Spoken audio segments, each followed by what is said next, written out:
Gusto lang po namin malaman, why did you think of Enrique to na ma-partner kay Liza dun sa Must Be Loved pala? Sige po, ganito po yun. Nung kinakast po namin kasi, di ba, Must Be Loved, no? So, di ba yung character ni Angel, yung character na, di ba? Pinsan ni ano siya. Sa personal, na ano lang ako, sabi ko, ano yun, hindi natin siya bigyan ng happy ending kasi maganda siya. Pero more than that, kasi nakita ko na may possibility, parang ang ganda na i-end mo yung movie na yun, na masaya, yung character ni Catherine, si Daniel, si Ivan at si Pachon. Pero may happiness rin sana, or hope, at least si Hope. Si Hope. Yun, di ba? May hope pa na character of Angel. Diba? Nung time rin po na yun, katatapos lang ng Princess and I. Yes. And sabi ko, parang ang ganda ilagay si Enrique sa film. Ang ganda siyang ilagay sa film, and sabi ko, si Enrique kasi for some reason, ang nakukuhang market is an older market.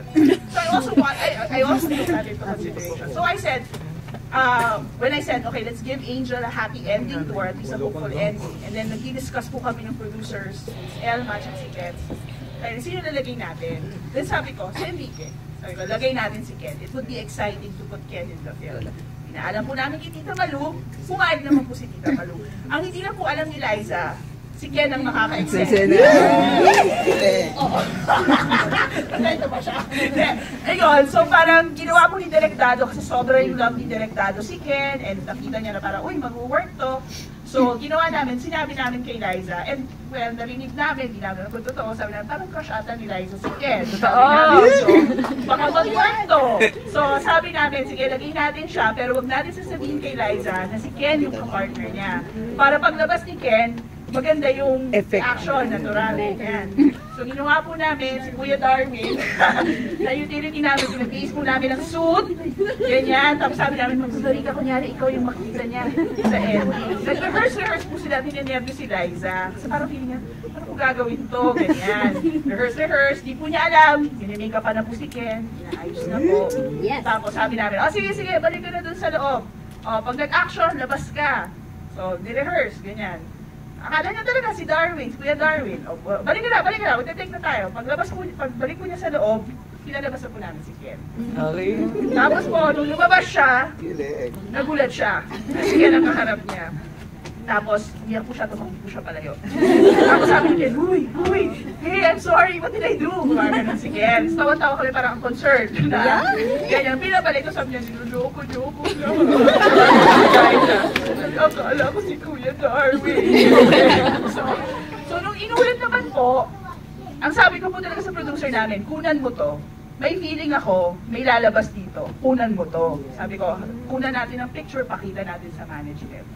And, tama naman po yung gut feel namin kasi nung pinalabas yung pelikula, tumili lahat doon sa kakatiranggot na yun. Meron, ganyan. So, after that po, we really told management, sabi namin, we feel like there's something there. It would take a while before we would get to She's the One. Actually, si Ken po yung matagal makuha for She's the One. Kasi may soap siya nun di ba? Muling buksan ng puso. Si Enchong, si Julia. Siya yung kinukulit namin, Ken, gusto mo bang gawin? Ganyan. Lagi pong walang schedule. Pero pinitch ko na po, pag si Ken po kinuha natin, si Liza po ang best friend. Ganyan. May share akong kwento.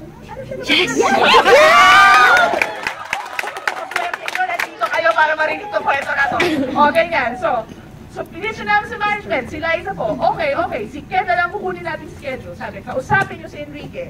Minig ko namin si Enrique, nandun po kami sa office, pinipitch ko sa kanya. Sabi ko, Ken, pag ginawa mo to, level up ka. Hello, kasama mo na si Ding Dong, kasama mo na si Bea. I know, I wanna do it. Yeah, Ding Dong, Bea, ganyan. Sabi ko, sige na, gawin mo to ng paraan. Parang si Encho, gustong gawin Four Sisters, walang tulog, ginawa. Sabi ko, segue, shooting, taping, sige na, gawin mo to. Yeah, mahirap na ang dami kong ginagawa. Ken, pag gusto, maraming paraan. Pag ayaw, maraming dahilan.